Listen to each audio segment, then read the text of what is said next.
בוקר טוב לכולם. את ההצצה הראשונה שלי בארצות הברית עשיתי ב-1968. זה עוד לפני שנסעתי ללמוד בארצות הברית. ואיך אומרים, הציץ ונפגע, אבל נפגע בצד ההפוך. כלומר, נדהמתי ממה שראיתי. וזה לא עזב אותי. כלומר, אולי זה חלק מהקדמה שיתחיל. אני הגעתי ב-1968, כשהגעתי לארצות הברית, זו הייתה שנה מאוד מיוחדת. מאוד מאוד מאוד מיוחדת בארצות הברית. כמה חודשים קודם נרצח מרטין לותר קינג. שבוע ימים אחרי שהגעתי, והייתי בוושינגטון די.סי, נרצח בובי קנדי על ידי סרחן. ומהומות. הוועידה הדמוקרטית בשיקגו, מהומות קשות ביותר. הכושים שרפו שכונות שלמות בדטרויט ובשיקגו. עכשיו, תחשבו, 1968, זה שנה, זה היה בדיוק כשאני הגעתי לשם שנה אחרי ששת הימים. כלומר, כל אחד שהסתכל עליי שם אמר, וואה, סופרמן. בארצות הברית, אם האנדרדוג מנצח את התחרות, אז הוא לא פחות מסופרמן. אז אני אומר, אני הסתכלתי ככה, מלמעלה הסתכלתי עליהם. הסתכלתי עליהם מלמעלה. מה, זה אמריקה הגדולה? מהומות כאלה, ופה ושם. כשאתה נמצא שם, אתה שוכח על הבעיות שיש לנו פה. ואז לתימוני הרב, ויצא לי להיות שם בזמן מערכת הבחירות, שבה ניקסון ניצח את המפרי, והסתכלתי והייתי בהלם. כלומר, אחרי מהומות כאלה, יש שם בחירות שניקסון ניצח בפחות מ0.5%, אבל באלקטורל קולג', ואני תכף אדבר על זה, הוא עשה מה שהם קוראים לנדסלייד, הוא ניצח בענק, ומזה החלה צצה משילות כמעט מלאה. אמרתי לעצמי, וואו, איך זה קורה? ועם השנים, עשיתי ללמוד ב-70, אחרי זה 3 שנים במישיגן סטייט, 4 שנים בטקסס A&M, ואחר כך הם ביקשו ממני לתת סמסטר בשנה, כאשר הגעתי לכאן, והייתי נוסע כל שנה לתת סמסטר במשך 18 שנה נוספות. הייתי נוסע, עוזב כאן, ונוסע לתת שם את הסמסטר. זה כאילו שאתה מסתכל על סלייד שואו. זה לא כאילו, אתה לא מסתכל על סרט, אלא על סלייד שואו. זאת אומרת, אתה רואה סלייד, חוזר, וכעבור שנה רואה עוד פעם סלייד. ואתה רואה את ההתפתחות. ואני כל הזמן שאלתי את עצמי, איך הדבר הזה קורה? איך זה קורה? ואמרתי לעצמי, אחד ההובים, אני הולך לפתוח בהובי. פשוט אמרתי לעצמי, כאשר אני אהיה גדול, כשאגדל, כמו שאומרים, אני אתחיל ללמוד היסטוריה. את ההיסטוריה האמריקאית. אבל היה לי מפגש עם אחד מהפרופסורים, פרופסור להיסטוריה אמריקאית, שהגיע לטקסס A&M לתת שורה של סמינרים, והתארח אצלנו בבית. אמרנו לו, הוא שאל, יש לו ישראלים, הפנו אותו אלינו, אירחנו אותו בבית. למזלי, הוא אפילו חלה. אז הוא היה עוד כמה ימים אצלנו, והיו לו שיחות איתו. זה נתן לי איזשהו ספתח קטן, בשלב ברור עוד לא החלטתי מה אני רוצה לעשות שאני אהיה גדול, אבל לפני 5 שנים, 4 שנים, סליחה, לפני 4 שנים פגשתי אותו באיזשהו כנס. ושאלתי אותו שאלה אחת. אמרתי לו, תגיד לי דבר אחד, האם נכון להגיד שה-founding fathers, האבות המייסדים האמריקאים, היו מתמטיקאים או פיזיקאים או סטטיסטיקאים? אז הוא נתן לי תשובה, שלרגע הראשון אמרתי, אני שאל אותו על דבר אחד ועונה לי על דבר שני. הוא אומר, כן, הם היו כולם פילוסופים. אתה אומר פה פילוסוף, זה אחד שהוא מפרט, הוא אומר את זה, והוא אומר את זה, והוא אומר את זה. אבל אז, פתאום נדלקה לי הנורה. הפילוסופים ש-1750 והלאה נאלצו להתמודד עם הפילוסוף המרכזי ששם את הפילוסופיה שבגללה מי שגומר את הדוקטורט שלו אומרים שהוא PhD, פילוסופי דוקטור לפילוסופיה. ולגוי הזה קראו אייזק ניוטון. הוא שינה את פניה של הפילוסופיה. הוא היה אדם דתי. הוא שאל את עצמו, כאדם דתי, אני חייב לפרש את מעשיו של אלוהים. מה זה אלוהים? אלוהים זה הטבע. אני לא יודע אם אתם יודעים שהטבע בגימטריה שווה לאלוהים. זה סתם במקרה, אנקדוטה. אבל אני חייב לפרש את מעשיו של אלוהים, כלומר להסביר אותו. אז טוב, סיפרו שהוא שכב שם ותפוח נפל עליו, ואז הוא פיתח את הנוסחה המפורסמת של קצב הנפילה, את תורת הכבידה, וכך הלאה וכך הלאה. ואז הוא הגיע גם למסקנה שבכדי לפרש נכונה את מעשה הטבע, חסר מתמטיקה. מה חסר? החשבון הדיפרנציאלי. עכשיו, הוא היה מתמטיקאי דגול, היה חסר לו עבודה, הוא התקשר ללייבניץ, ושניהם המציאו את החשבון הדיפרנציאלי.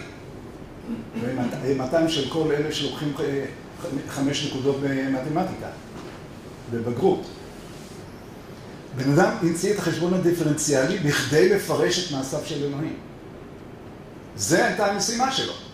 וספרי הפילוסופיה שלו, מי שרצה ללמוד פילוסופיה, והפילוסופיה זה היה פרה-רקוויזיט, זאת אומרת, זה הייתה הכנה לכל מי שלמד משפטים, או כל דבר, כמעט כל דבר אחר, היה מוכרח לקחת פילוסופיה. כלומר, הם נאלצו להתמודד עם הנוסחאות של ניוטון. ברגע שהוא אמר לי את הדבר הזה, והבנתי את הדבר הזה, צלצלתי אליו למחר, ואמרתי לו, שלח לי, אני מתחיל היום ללמוד את ההיסטוריה האמריקאית. זה עשה לי עוד דבר. הבנתי, כבר בספר הראשון, שהם לא סתם למדו פילוסופיה, הם תרגמו את הפילוסופיה שהם למדו לתורה שלמה, תורה שלמה, איך צריך לבנות ממשל ואיך צריכים לבנות מדינה. זה היה דבר מדהים. אבל שאלתי את עצמי, איך אפשר בעצם לתאר, האם יש איזשהו מודל פיזיקלי שניתן לתאר את העניין הזה? ופה הגעתי למה שאני הולך להראות לכם היום. אז קודם כל, מי שלא יודע מה זה משילות, זה פשוט יכולת הממשל להשיג את מטרותיו. פשוט. יש דוגמה למשילות מרבית. אתם רואים פה את הנמלים האלה? זה פה יש משילות מרבית מכוונת על ידי מלכה אחת. ומדבר פה לחוקרים בחקלאות, אז אני אסתכן להגיד שהיא כנראה מנהלת אותם בעזרת איזשהו פרומון שהיא מוציאה פרומון כזה, מוציאה פרומון כזה, והן כולם מסתדרות ועושות העבודה. יכולים להגיד בעצם, זה שוויון בנטל. אנחנו כולנו רוצים שוויון בנטל. פה יש לכם שוויון בנטל מקסימלי. כל אחת משתתפת בעבודה. יודעת מה היא צריכה לעשות. הן כאילו הולכות כל אחת לכיוון אחר. לא. הן יודעות מה צריכות לעשות וכולם עובדים. לא תמצא פה אף משתמט אחד ואף פרזיט אחד. פרזיט יאכל על ידי אחרים. פה יש לכם דוגמה למשילות נמוכה, פשוט זה היה, כאשר הכנתי את זה, אז התחילו אז המהומות ביוון, והיה תמונה כזאת. אמרתי, הנה דוגמה למשילות נמוכה, שמוציאה את הקהל לרחובות, ככה הם נראים. סליחה, זה לא נראה כמו עבדות? עבדות? של הנמלים? כן. למה אתה חושב שזה עבדות? יש להם שליט אחד והם מבצעים? בסדר, שליט אחד. אתה יודע מה? בוא נעזוב כרגע, זה באמת ויכוח פילוסופי. הפועלת, דרך אגב, חיה שנה, שנתיים, נכון, וה-19. בסדר גמור, בכל אחד יש תפקיד בחיים. בקיצור, הגעתי למסקנה שצריך קצת לשנות את הפתגם המפורסם, לך אל הנמלה עצל, לא למד דרכיה, למד פיזיקה וחכם. עכשיו, הבטחתי פה שאני אראה איזושהי דוגמה מטקסס A&M, זו האוניברסיטה ששם לימדתי 4 שנים מלא, ואחרי זה 18 שנה, סמסטר בשנה.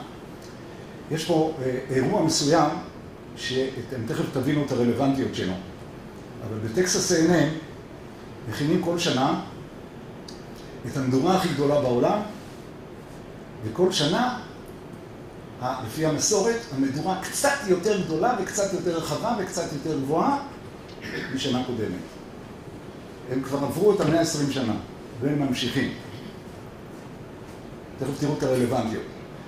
תשימו לב, את המדורה הזאת בונים, יש שם בית ספר לקצינים, בית ספר צבאי, גדול מאוד, יותר גדול מווסט פוינט. והאליפים, כן, הפרשמנס, מה שנקרא, הם הפועלים השחורים. השנה השנייה הם מפקדי הכיתות, השנה השלישית מפקדי מחלקות, ויש פה מבצע ענק, שורפים פה אלפי טונות של עץ, שתורמים אותם מכל רחבי טקסס. אבל תשימו לב רק דבר אחד, שימו לב לקבלי התמיכה. אני יכול להבטיח לכם דבר אחד, בכל קבל תמיכה שהולך ימינה, יש בדיוק ב-180 מעלות קבל תמיכה שהולך שמאלה.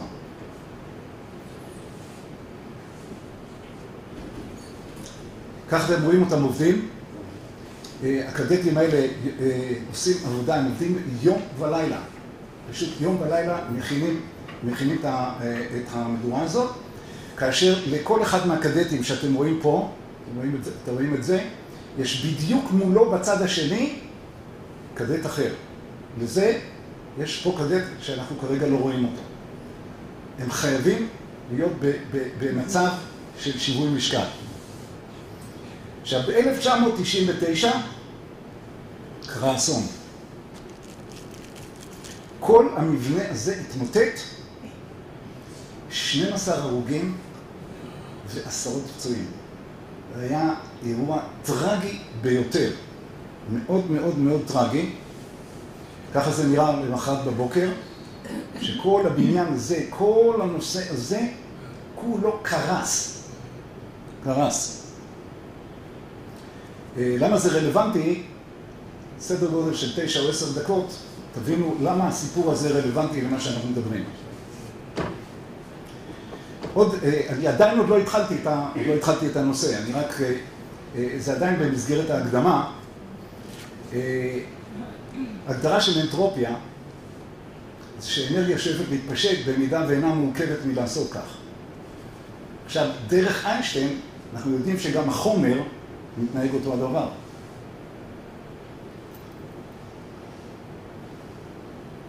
עכשיו, מה שפועל נגד ההתפשטות, זה כוחות משיכה כימיים, ואחת ההוכחות המעניינות שהוכחו כבר מספר שנים רב, שאוכלוסיות גדולות של בעלי חיים פועלות בדיוק לפי חוקי הפיזיקה. כולל המין האנושי. מה שפועל נגד ההתפשטות של האנטרופיה, זה ערכים משותפים, או אם תרצו אידיאליים. הם צריכות להיות מוטיבציות מלכדות, בכדי שכל העסק הזה שנקרא מדינה, לא יתפזר כל אחד לכיוון אחר. עכשיו בעצם אני מתחיל. בואו נאמר לרגע אחד שאנחנו יכולים למדוד את היכולת, את המשילות, את היכולת להשיג את המטרות. נניח שהצבנו לעצמנו מטרות, ואם אנחנו משיגים אותן ב-100%, אנחנו יכולים לסמן את זה בגובה, להגיד, הגובה הזה הוא 100%. אוקיי? וזה הניצב הזה, הצהוב שאתם רואים כאן. עכשיו, יש אפשרות לפצל אותו, נניח שניים שהחליטו להתחלף באמצע, הם נמצאים באותם אידיאלים, הם מאותה מפלגה, הם שייכים בדיוק לאותו זרם, הם תאומים זהים, אחד לוקח 2 ראשונות, השני לוקח 2 שניות, עדיין יש משילות מלאה, כי אין פיצול אידיאולוגי. אבל בואו נראה מה קורה כאשר יש פיצול אידיאולוגי. סליחה, לפני זה, המספר 1, אתם שמים לב, שפה מה שאתם שמים לב זה בעצם כאילו יש כאן כאילו רק מפלגה אחת, כאילו יש, כולם חושבים בדעה אחת. בכלל, המספר 1 בטבע הוא מספר די נפוץ. שימו לב שכאשר הסכנאי רוצה לישון, הוא ישן על רגל אחת, לא 2. זאת אומרת, אפשר להציג יציבות מאוד מאוד מאוד יציבה, שיווי משקל מאוד מאוד יציב על רגל אחת, בטבע. עכשיו בואו נראה, לקחתי עכשיו את שני החבר'ה האלה שראיתם קודם, שהם היו בדעה אחת, קרה אסון, התפצלו, אחד הפך ימני, השני הפך שמאלי. ומה? סומה עליהם להרכיב קואליציה במקרה הזה.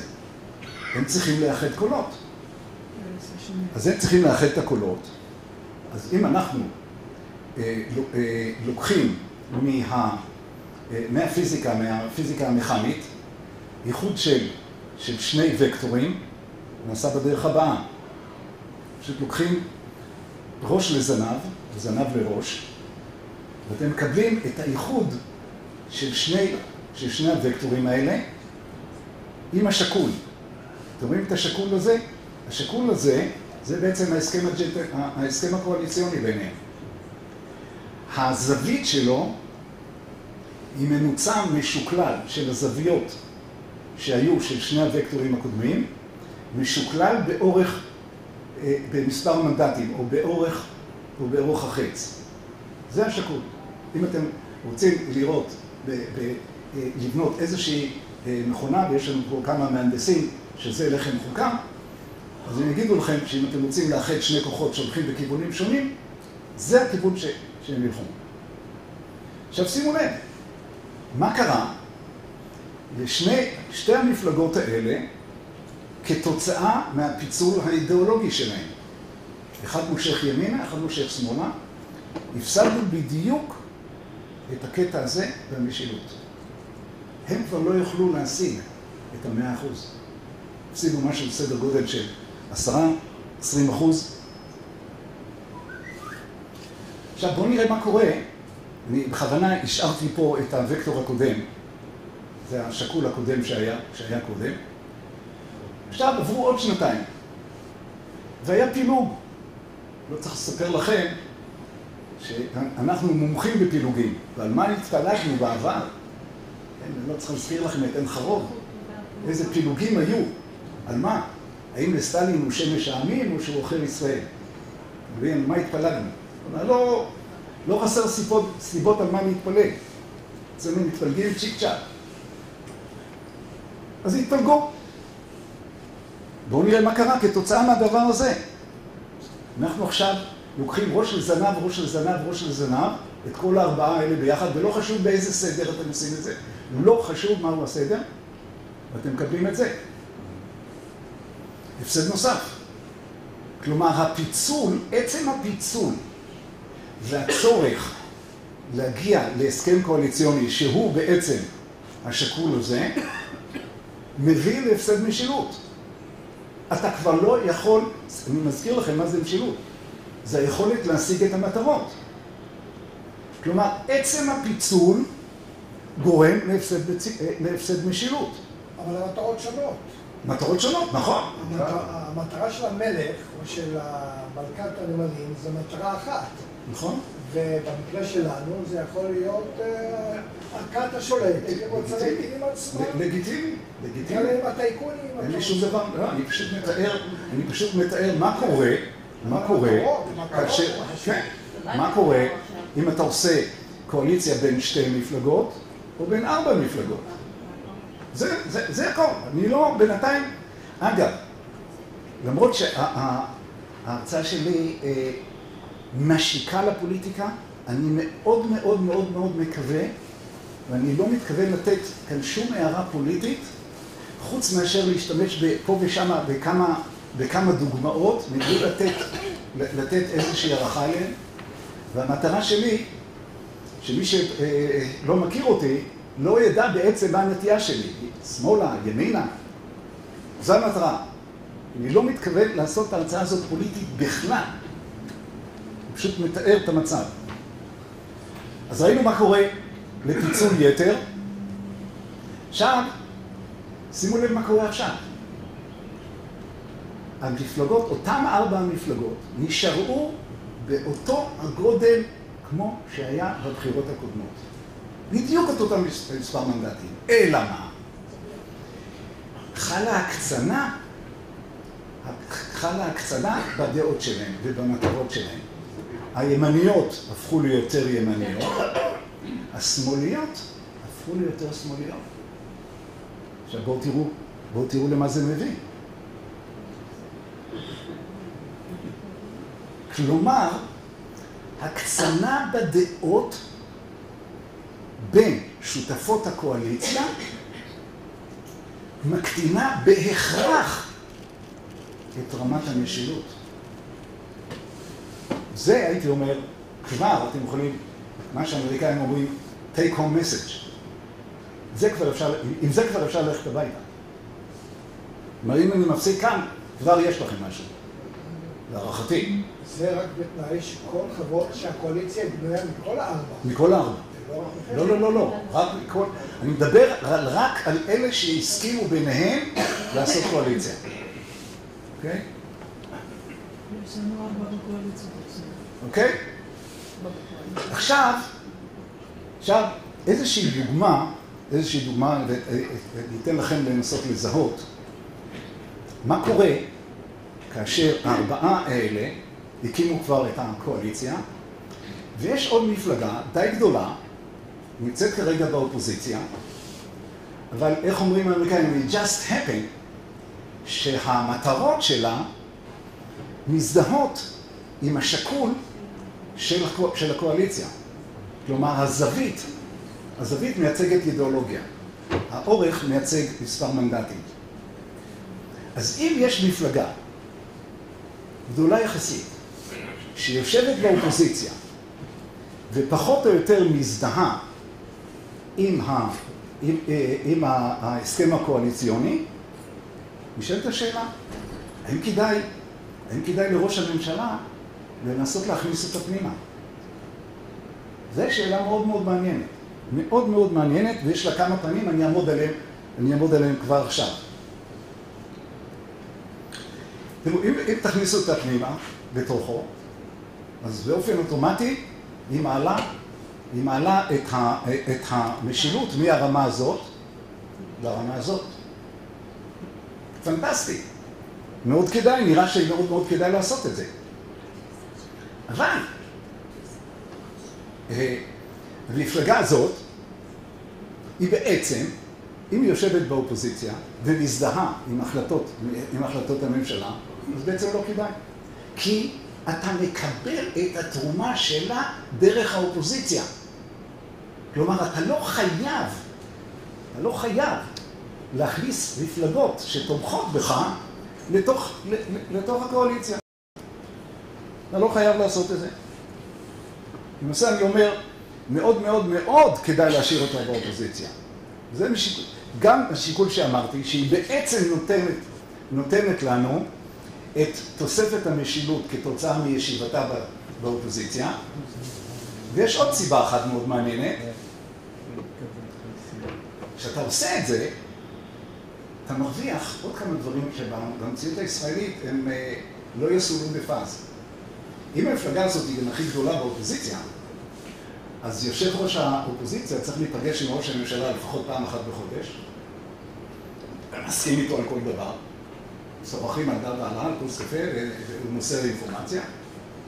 אבל דבר יותר חשוב, אין לך הצבעות אי אמון. יתרון גדול מאוד.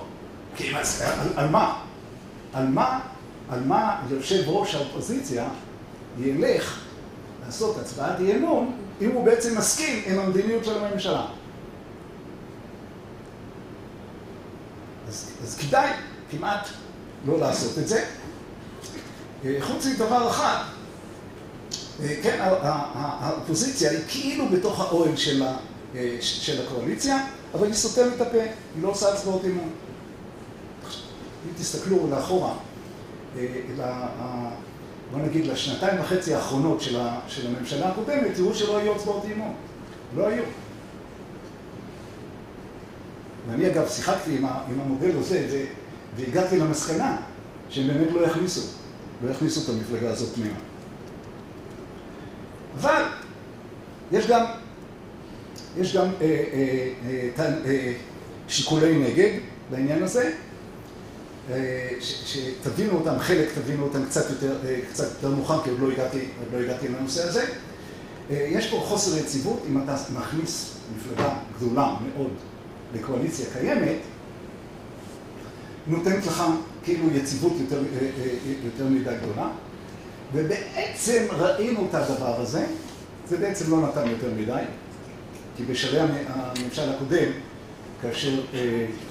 כאשר קדימה נכנסה לממשלה, והיה שם 90 וכמה מנדטים לקואליציה, כבר לא עשו עם זה יותר מדי.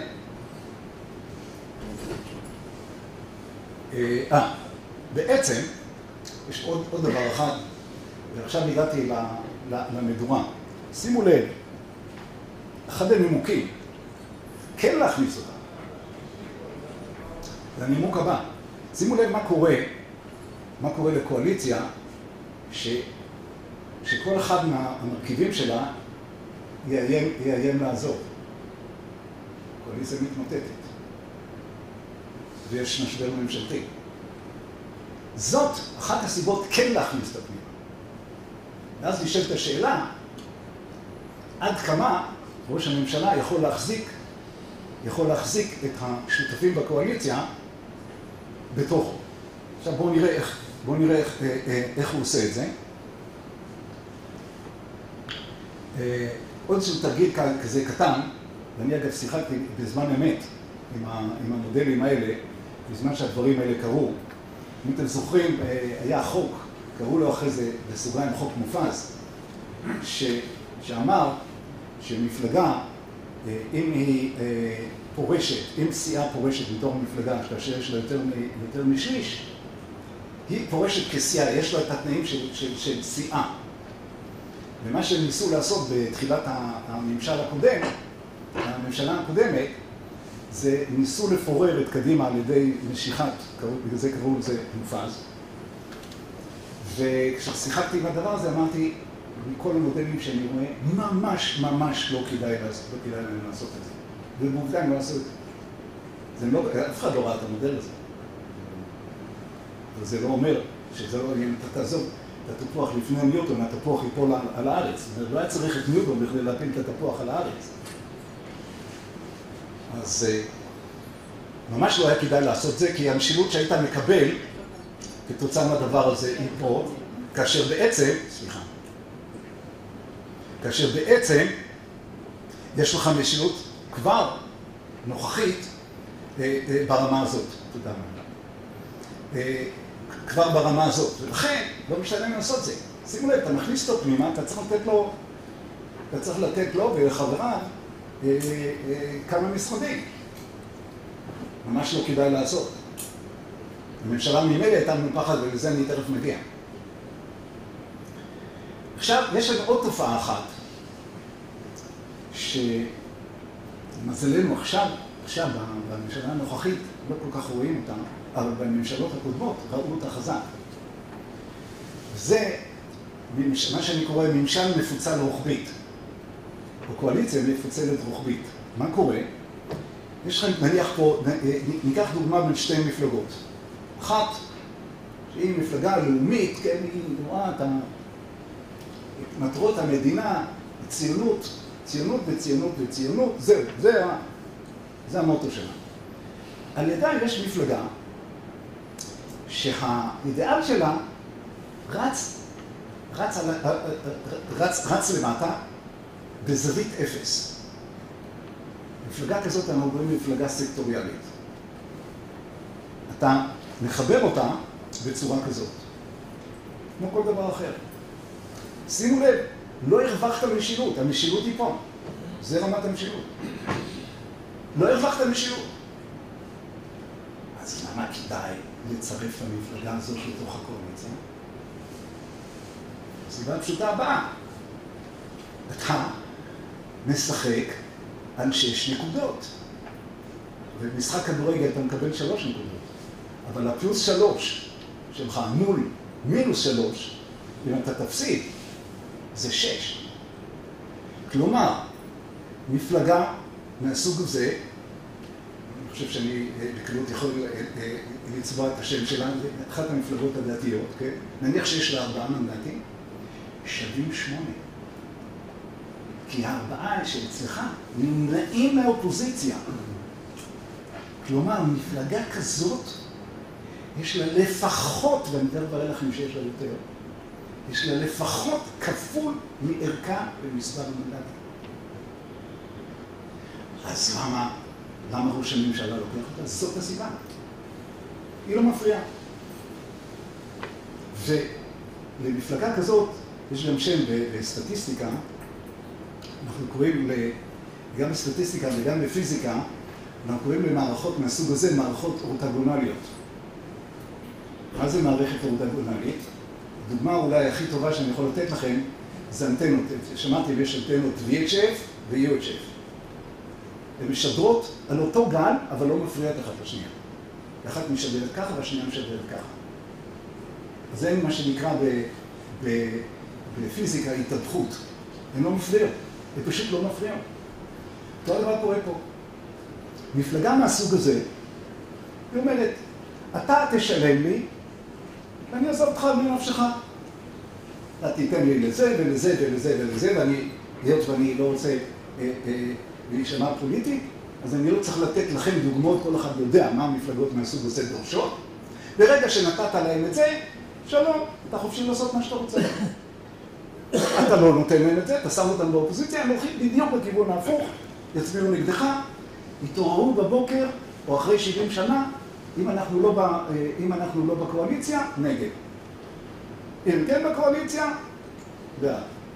זהו. זה מאוד מאוד נוח לראש ממשלה במערכת מפוצלת. כי החבר'ה האלה יושבים אצלו בכיס. ברגע שהוא הביא את התקציב עם המיליארדים לכיוון הסקטוריאלי, יושב בשקט. עכשיו הוא לא יושב בשקט. כי אין לו כרגע, ברגע זה אין לו אף אחד כזה. הוא ממש לא יושב בשקט. למרות שיש לו משילות יותר גבוהה. אבל הוא לא יושב בשקט כי אין לו יציבות. אפשר להגדיר, ואין לי כרגע זמן בכלל להיכנס לצדדים המתמטיים שהם מאוד מאוד מעניינים פה, ואני לא אעלה אתכם בדבר הזה, אבל אתם יכולים לסווג את המפלגות, אם מפלגה יש לה אידיאל נניח של 45 מעלות, הנאומית מאוזנת, אם זה יותר גבוה, זה לאומית חלקית, לעומת לאומית מלאה, וזאת סקטוריאלית חלקית, לעומת זאת שהיא סקטוריאלית מלאה. זה רק עניין של מינוח. טוב, סקטוריאלית יכולה להיות בכיוון שמאל, כמו המפלגה הזאת למשל, היא כמעט סקטוריאלית שמאלה, זאת כמעט סקטוריאלית ימינה. בקיצור, חגיגה עם מפלגות סקטוריאליות.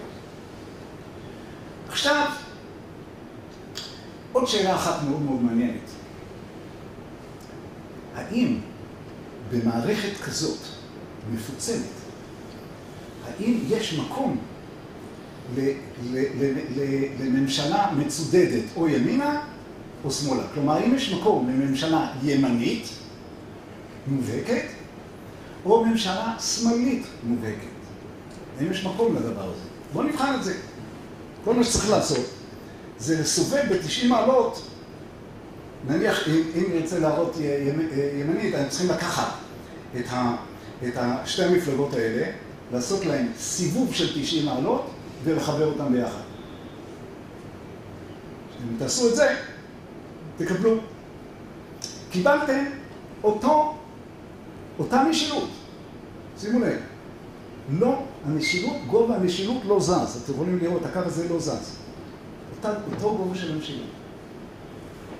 אבל, האם ממשלה כזאת יש לה כושר קיום? לא. תכף תראו מדוע. מה שבעצם קורה כאן, זה שעד עכשיו טיפלתי רק בכוחות הפנימיים בתוך המדינה. אבל יש כוח חיצוני. אנחנו, בייחוד מדינת ישראל, נמצאת באופן תמידי בלחץ חיצוני כבד, לא מהאויבים שלנו, עם האויבים שלנו אנחנו מסתדרים. עם הידידים שלנו, הטובים ביותר, הם אלה שלוחצים עלינו. עכשיו, שימו לב, ככל שהזווית של השקול היא יותר חדה, כושר העמדה כנגד לחץ חיצוני יורד, ויש לזה נוסחה מתמטית מאוד מאוד פשוטה. זה הסינוס של הזווית הזאת. וסינוס של 0 שווה ל... וככל שהזווית יותר חדה, אין אפשרות לעמוד מול לחצים חיצוניים. וזאת הסיבה שמי שהולך להרכיב ממשלה חייב שיהיה לו לפחות מפלגה לא סקטוריאלית אחת בכיוון השני. כלומר, אם יש לו נטייה ימנית, הוא חייב לפחות מפלגה אחת עם מספר מנדטים אפילו מזערי שתהיה לו בצד השני. אתן לכם רק את הדוגמה. בממשלה הקודמת, כאשר מפלגת העבודה שהייתה עם 12 מנדטים, 13 מנדטים, החליטה להתפלג והייתה בקואליציה, תפס ראש הממשלה את המנהיג של מה שאחרי זה נקרא עצמאות, והבטיח לו הרים. מה זה הרים? הבטיח לו את האברסט. כלומר, עם 5 מנדטים הם קיבלו 4 שרים, כולל שרת החקלאות שישבה 300 מטר מפה. אוקיי? זאת הסיבה. הוא לא יכול להרשות לעצמו בשום פנים ואופן לעמוד תחת לחצים חיצוניים עם ממשלה ימנית טהורה. אין חיה כזאת. ואם תשימו לב, שוב, אני מבלי לתת שום הערכה על העניין הזה, ראש הממשלה השתמש בראש מפלגת העצמאות כשליח, הוא כמעט היה שר החוץ שלו. זה בכדי להדוף את הלחצים החיצוניים. זאת גם הסיבה שכאשר, שימו לב, כאשר יש מלחמה, זה לחץ אטומי עלינו. אז אפילו במלחמת 6 הימים, אם אתם זוכרים, הביאו את בגין, כן? הרי בן גוריון בזמנו אמר, בלי חירות ובלי מקי, כן? הביאו את בגין בתור הממשלה. כי אז אתה חייב לא רק להשיג משילות, בזמן מלחמה הבעיה שלך היא לא משילות. הבעיה שלך זה לעמוד בפני לחצים חיצוניים. זו הבעיה שלך.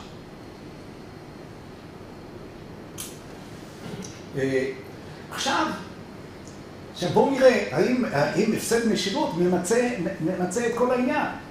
בסדר, אוקיי, הפסדנו משילות, אבל אם זה הכל, עכשיו בואו נראה איזה השלכות נוספות יש לפיצול הזה. שימו לב שאף מפלגה לא יכולה לפעול על פי המצע שלה.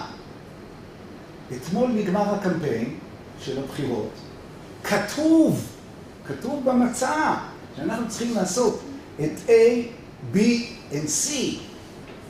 והמפלגה אז... לא כותבים מצעים היום. מה? נכון, זאת הסיבה. בדיוק. זאת הסיבה. יש כאלה אגב שעדיין כותבים. או לפחות... אני מאמין, זה לא... כן. תראו מה קורה למפלגה הזאת למשל. היא פונה ימינה כאשר השקול פונה שמאלה.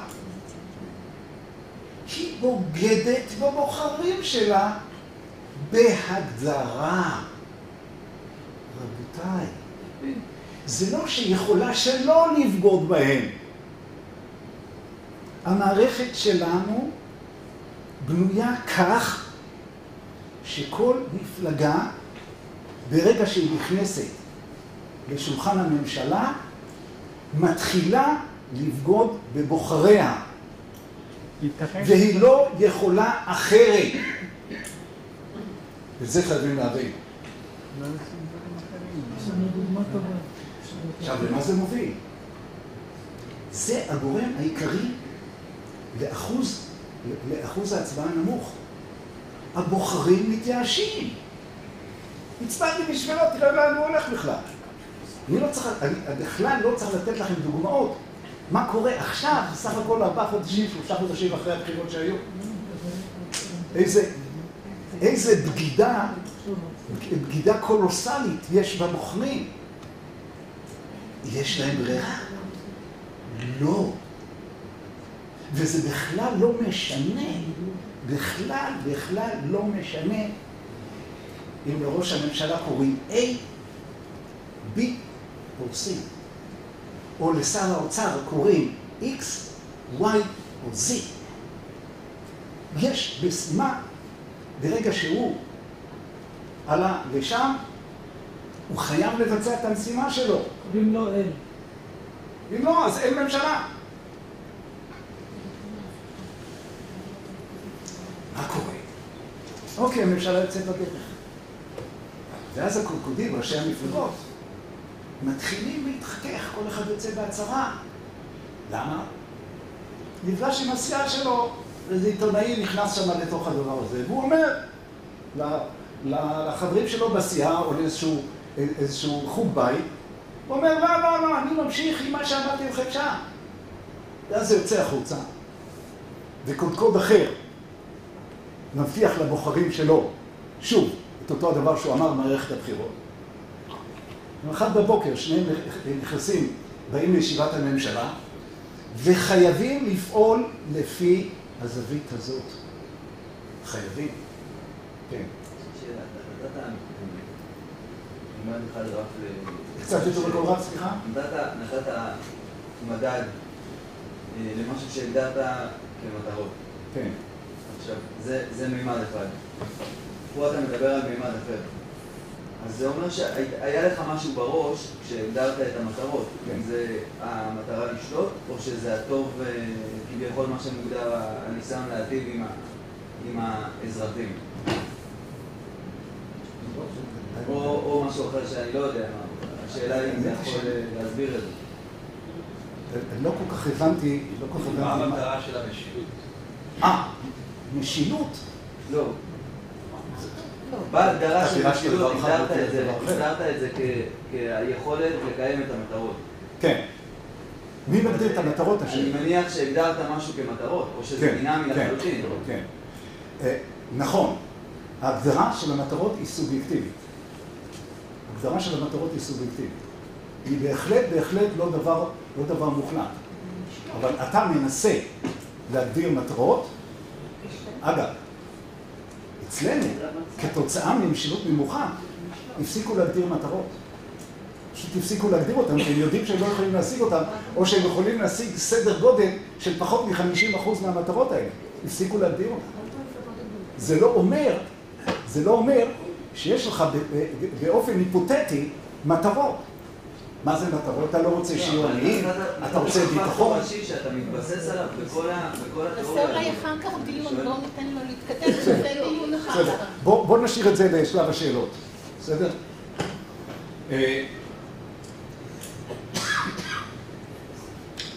יציאה מהנמשל על ידי אחד החיצים יכול להפיל אותו, ואני מזכיר לכם. שכחתי להגיד לכם מה קרה במדורה. במדורה בטקסס A&M קרה דבר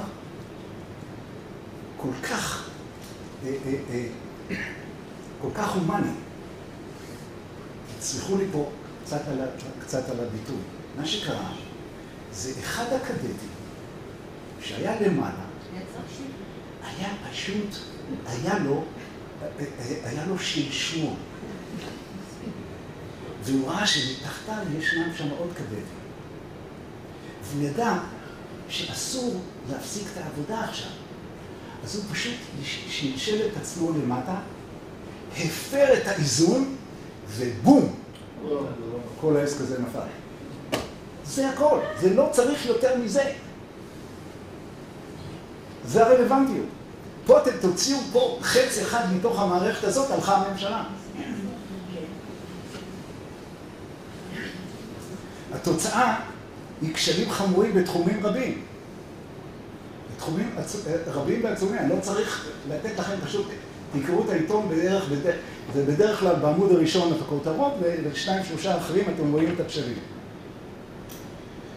אי יכולת לבצע פרויקטים לאומיים. אני מזכיר לכם, היה לו פרויקט מדהים, שהוא לא פרויקט תל אביב. במקרה הייתה לי נגיעה עם הפרויקט הזה, אבל אני לא רוצה להרחיב כרגע. כשל במינויים. כשל מינויים. אתם זוכרים מה שהיה במינוי של הרמטכ"ל, אתם זוכרים את מסמך הרפז, אתם זוכרים מה קרה המינוי של המפכ"ל, ראש המוסד, ראש השב"כ. למה? כי כל אלה הם עמדות כוח כתוצאה ממשילות נמוכה. אם אתה מציב את עצמך בעמדת כוח כלשהי, יש לך פתאום עוצמה גדולה. איך אומר החבר שלי האמריקאי, in the land of the blind, the one eye is a key. אוקיי? זאת אומרת, אם אתה מצליח למצוא נקודת משען אחת באזור חרב, אתה פתאום נהפך למלך. זה העניין. עכשיו, יש תמריץ מתגבר למפלגות הסקטוריאליות. להם אין בעיה בכלל. להם אין בעיה. הם יודעים דבר אחד. החץ ימינה או החץ שמאלה, ככל שהוא יותר גדול, שווה כל מילימטר בחץ הזה, זה 100 מיליון שקל לכיוון שלו. הם מקבלים את התמריץ. אם תבדקו את אחוז ההצבעה למפלגות הסקטוריאלית, תמצאו בסדר גודל של 105%. 105, בתנאי שיש להם משרד הפנים.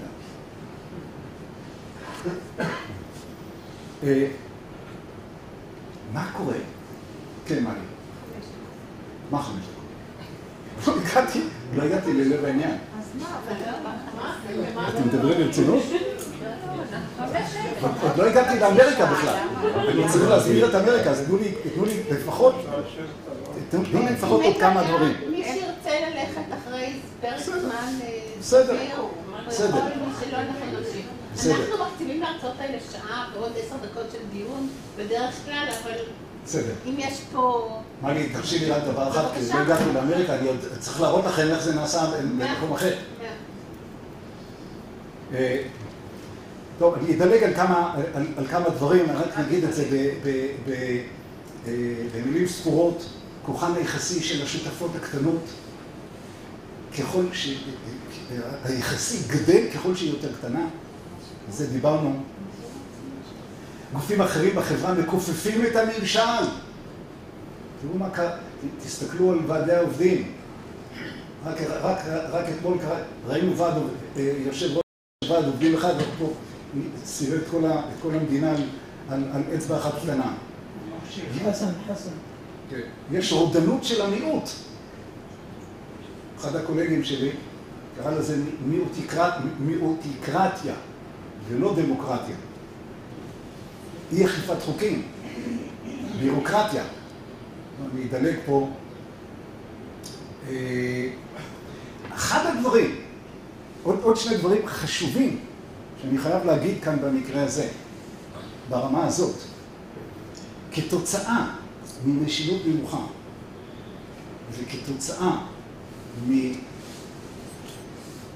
כוח נמוכה, לראש הממשלה בכדי לתחזק את הקואליציה שלו, חייב להגדיל את הממשלה, לא בגלל שהוא צריך יותר שרים, בגלל שהוא צריך יותר חברי כנסת בתוך הממשלה שלו.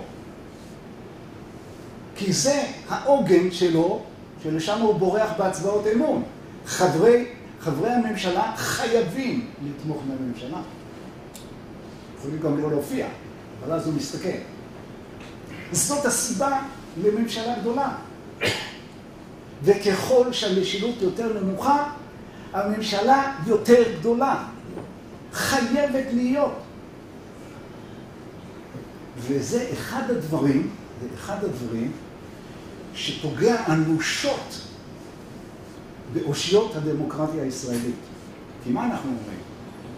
האידיאל זה הפרדה בין הרשויות. אתה רוצה הפרדה בין הרשות המבצעת, שזה הממשלה, ההפרדה בין הרשות המחוקקת, שזה הכנסת, וההפרדה מול הרשות המשפטית. זה פחות או יותר בסדר. אבל הממשלה יושבת בתוך הכנסת בסדר גודל של רבע או שליש מהממשלה יושבת בתוך הכנסת, והכנסת כולה יושבת בתוך הממשלה. במילים אחרות, אנחנו ניטרלנו את הכנסת, שזה מוסד פרלמנטרי שהוא נשמת אפה של הדמוקרטיה. זה דבר אחד. ואם מישהו חושב שהוא יכול להישאר עם ממשלה קטנה, אז תיקחו אותו הצידה, כפי שראיתם בממשלה הזאת, כן, אתם זוכרים, אמרו, ממשלה עם 18, יש כאן 24. לקחו אותם הצידה ואמרו לו, תשמע, קח מיד בעיקרון, בוא נעשה חשבון, מה אתה עושה בהצבעת אי אמון כזאת, שאתה צריך להעביר את התקציב, שמה קבור הכלב. ולא חשוב מי הוא ראש הממשלה, במצב הזה תהיה לו ממשלה גדולה ורחבה. טוב, בירוקרטיה זה כמובן, מה שבעצם קורה, תשימו לב, זה תופעת הזיגזג. מה זה תופעת הזיגזג? פשוט מאוד. יום אחד, בוא נגיד בסל, שהוא פועל בכיוון של המצע שלו המפורסם, כן? למחרת הוא נכנס לישיבת הממשלה, הוא פועל הפוך. זה שני משרדי ממשלה שיש להם שני אנשים שונים, לראש הממשלה, לשר, יש לו שני עוזרים. אחד אמון על מסיבות עיתונאים או הערות לעיתונות בכיוון של המצע, והשני בכיוון הקואליציה. ממש ככה, אתם יכולים להסתכל על זה. ואני לא רוצה לתת דוגמאות. זה הזיגזג, דיברנו על זה. פה פשוט יצא איזשהו מאמר באחד העיתונים, אני לא נותן לכם אפילו לקרוא את זה, שכבר ב-1780, האמריקאים, זה עוד לפני החוקה, מלחמת השחרור האמריקאית, עוד לא נגמרה בשלב הזה, עדיין לא נגמרה, והם כבר יצאו ואמרו שאת העניין של המפלגתיות צריך להרוג כאשר הם קטנים. זה בעצם מה שהם אומרים. אנחנו בכדי לשרוד חייבים לייצר איחוד. עכשיו, נשאלת השאלה, עכשיו אני מגיע פה, ולפחות את הקטע הזה, אני חייב לתת לכם את זה. נשאלת השאלה, האם ניתן במצב של ריבוי מפלגות להשיג משילות מרבית?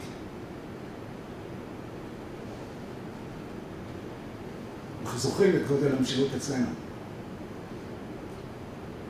טוב, אני לא מדבר על צורות לא דמוקרטיות, משטר מלוכני, דיקטטורי, צבאי, דיכוי החופש, על אלה אני לא מדבר.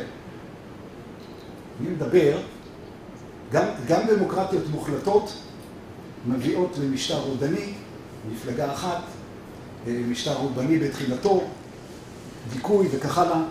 ואחד הדברים המדהימים שאני גיליתי, זה שהאמריקאים, בלי שמישהו מינה אותם, עשו שיעורי בית סדר גודל של 25 שנה.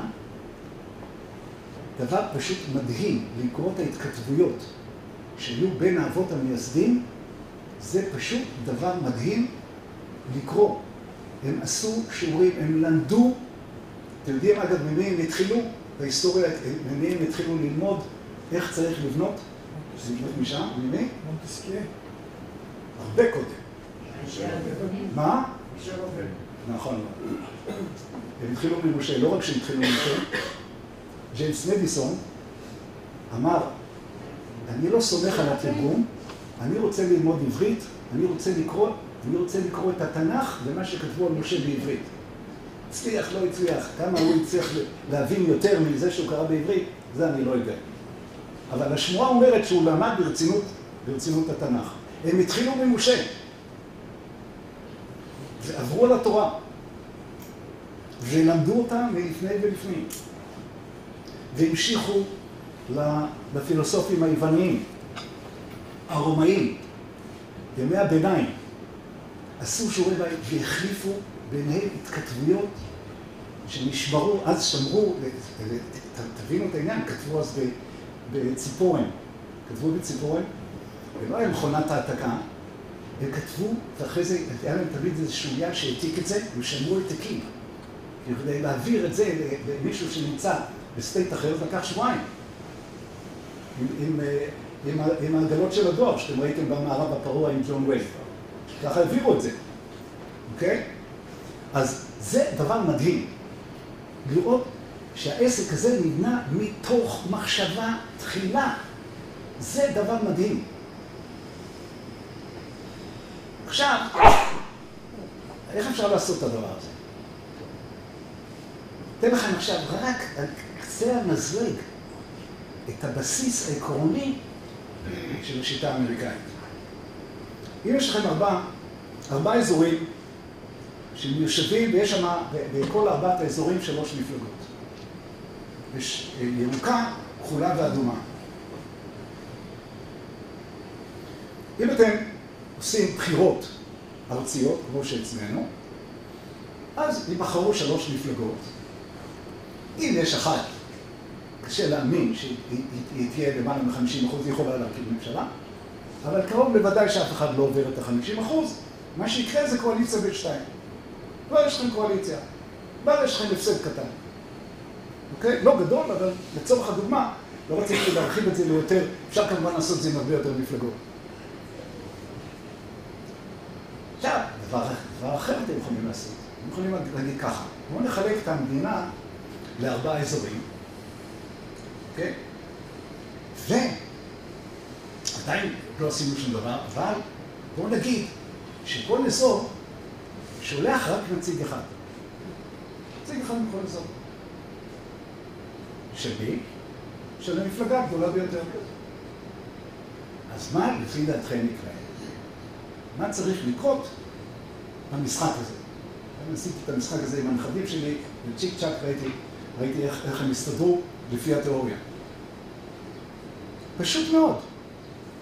2, 2 מפלגות, הכחולה והירוקה, יתאחדו ביניהם, יקבלו רוב, וישלחו את הנציג שלהם לפני הבחירות.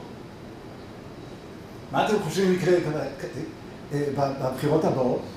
יכול להיות שאם הם שמרו על הסיעתיות שהייתה שם ביניהם, זה שאחד מהאלה יחבור לאדומים, ואז הם ישלחו נציג. והם שולחים נציג. הוא הנציג שלהם. וזה שינוי מהותי, תזכרו את המילה נציג. זה עדיין לא מספיק.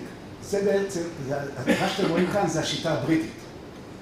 והם בעצם התחילו מהשיטה הבריטית, והיו להם כמה כאלה שהגיעו בילדותם מהממלכה הבריטית, אחד מהם ג'יימס ווילסון למשל, שהוא בעצם מביא אבות השיטה של האלקטורל קולג', ותכף אני אספר לכם מתי זה קרה, אבל זה לא מספיק, כי בהחלט יכול להיות, כמו שקיים היום בבריטניה, שיש להם קואליציה של שתי מפלגות. קואליציה עדיין יציבה, כי אין עליהם לחץ חזק, בלחץ קצת יותר מסיבי, יכולה גם להתפרק. וזה גם לא קואליציה יציבה, כי יכול להיות שהמפלגה הליברלית, בפעם הבאה תחבור דווקא ללייבור, היא בעצם יותר קרובה אפילו ללייבור מאשר לשמרנים. זה לא המצב האידיאלי. הם הלכו ועשו דבר נוסף. הם אמרו ככה, בואו נגדיר מעגל יותר רחב, שזה הסטייט. ומהסטייט אנחנו ניקח מכל האזורים את המנצח. והמנצח ייקח מה שנקרא The winner takes all. המנצח ייקח את כל הקולות של הסטייט הזה לבחירתו של הנשיא. אני מדבר כרגע על בחירתו של הנשיא, אני לא מדבר על בחירתם של הנציגים. הנציגים היום בארצות הברית הולכים לבית, מה שאנחנו קוראים בית הנבחרים, והייתי מולק למישהו משהו חשוב על התרגום הקלוקל הזה. זה הייתי אומר, זה כמעט תרגום ציני שיש מאחוריו משהו. באנגלית קוראים להם The House of Representatives. היה צריך לתרגם את זה בבית הנציגים. כי זה משהו. בטח שהם נבחרים. So what? הם נציגים לכל אזרח אמריקאי.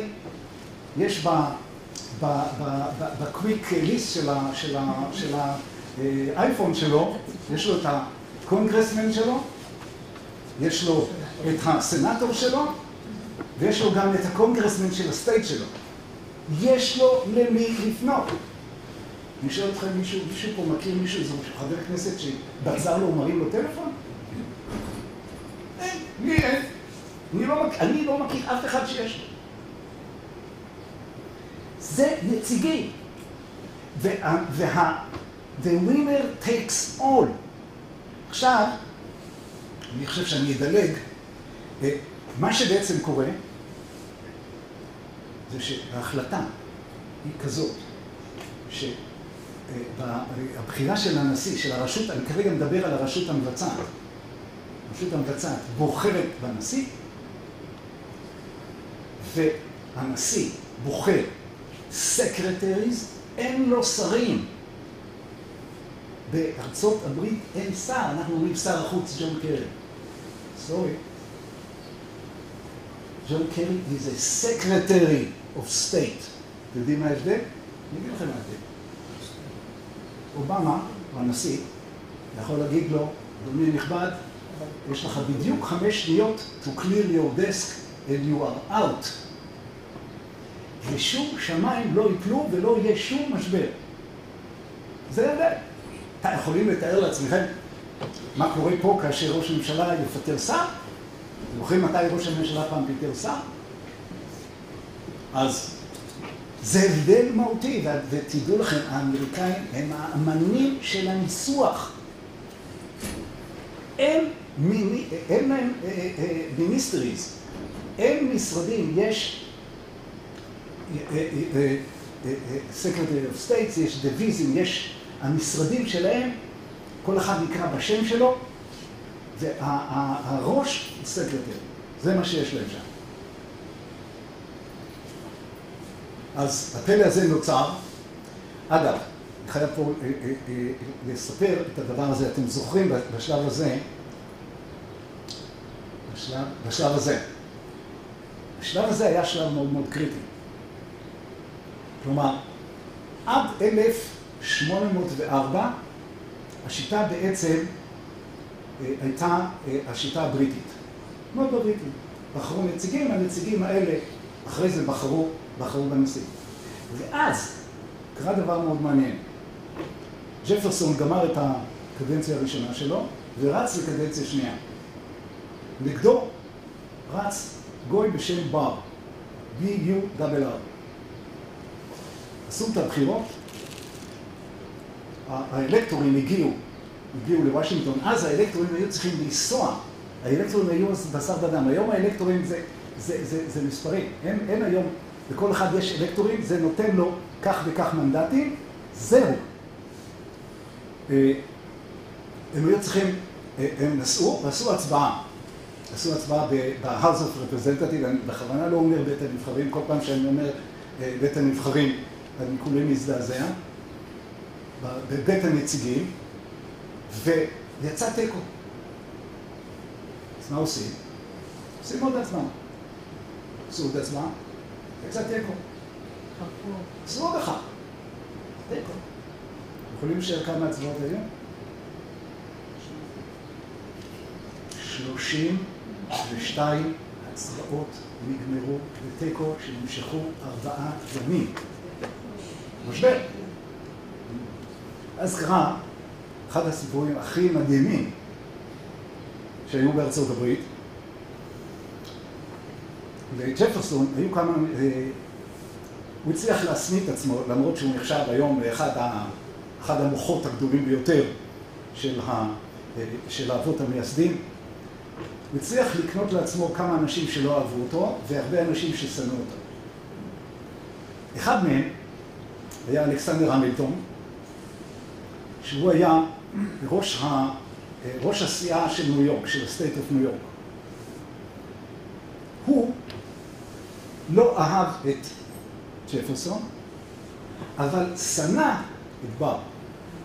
נו, אז יש טייברייקר. אז אתם יודעים מה הוא רוצה לעשות.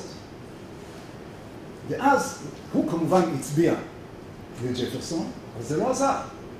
אנחנו כבר 5 ימים בוחרים. אז הוא ניגש לאחד מהחבר'ה שלו בסיעה, והבטיח לו הבטחה בסגנון של, כנראה בסגנון של המיצובישי, אתם זוכרים את גולדפרב עם המיצובישי? אז הבטיח לו איזה משהו מהסוג הזה. הוא אמר, לא, אני בחיים שלי, אני בשום פנים ואופן לא יכול להצביע לג'פרסון, אני שונא אותו. אתה יודע מה? אל תצביע בשביל ג'פרסון. פשוט תעשה no show. מחר כואב לך בטן, אתה נשאר בבית. זה הכריע. התוצאה הזאת, אחד הדברים שאמריקה הצטיינה בהם, במיוחד בעבר, עכשיו קצת פחות, זה להפיק לקחים. ואז הם הגיעו לגישה של המנצח לוקח הכל. למה? כי כאשר יש לך סטייטס, הסיכוי שתגיע לשוויון מתקרב לאפס.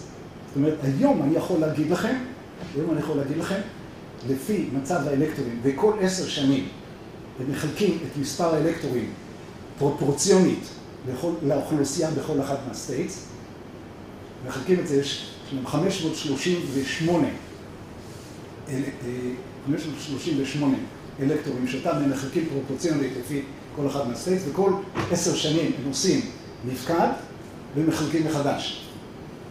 אוקיי? לפי המצב של היום, מצב של תיקו לא יכול להיות. לא יכול להיות דבר כזה. המנצח לוקח הכל. עכשיו אני פה אדלג על כמה דברים. טוב, זה דיברתי על העם. אדלג פה על כמה דברים, כי אימתה של מלי עליי, אז... זה לא אימתה שלי, לא, זה בסדר, זה צחוק, אני חייב להשאיר גם מקום לשאלות. לא, אני שמחה שהם רוצים לשאול. אוקיי, בסדר. אם אתם מעוניינים לדעת מי הם בעצם נחשבים לשבעה הגדולים, אז זה ג'ון אדמס, ג'פרסון, פרנקלין, המילטון, מדיסון, ג'יי וג'ורג' וושינגטון. אגב, מצאתי את עצמי, שמתי לב שכל מי שלומד את ההיסטוריה האמריקאית בוחר איכשהו, בתחושת הבטן שלו, בוחר את הגיבור שלו. יש לי הרבה חברים אמריקאים שאני לא שותף עם הגיבורים שלהם. הגיבור שלי זה אלכסנדר המילטון. אגב, זה ככה.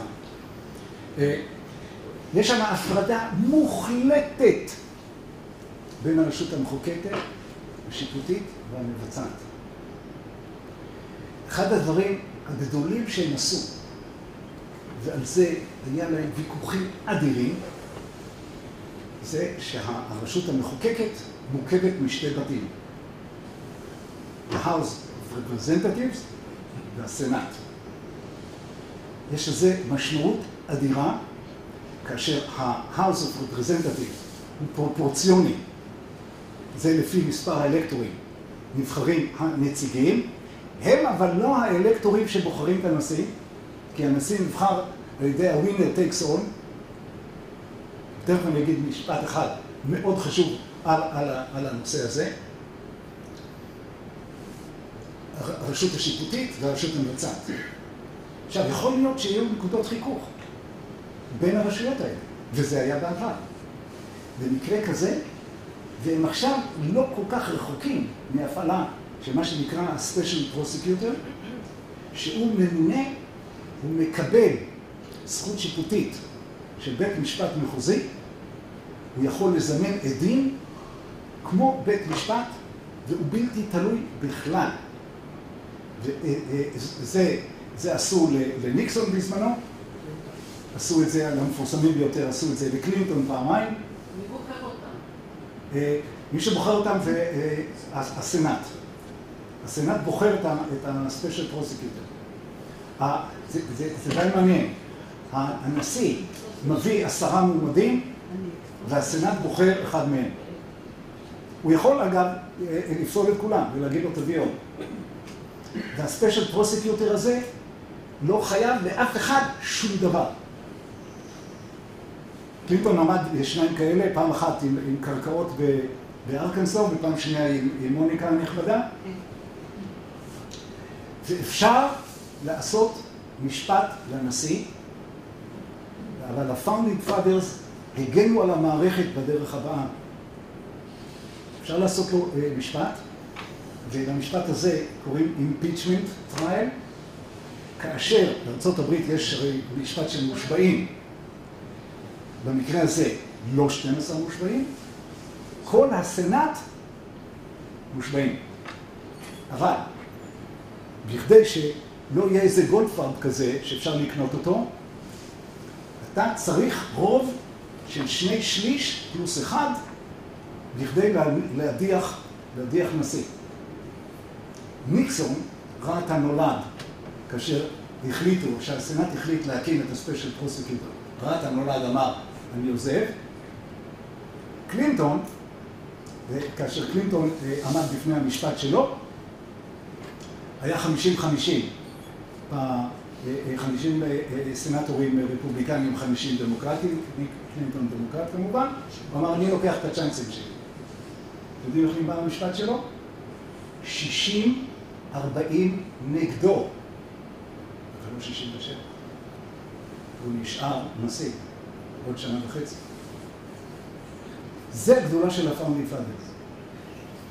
ועוד דבר אחד מאוד מאוד חשוב, זה העניין של החוקה. זה הלב של העניין. זה הלב של העניין.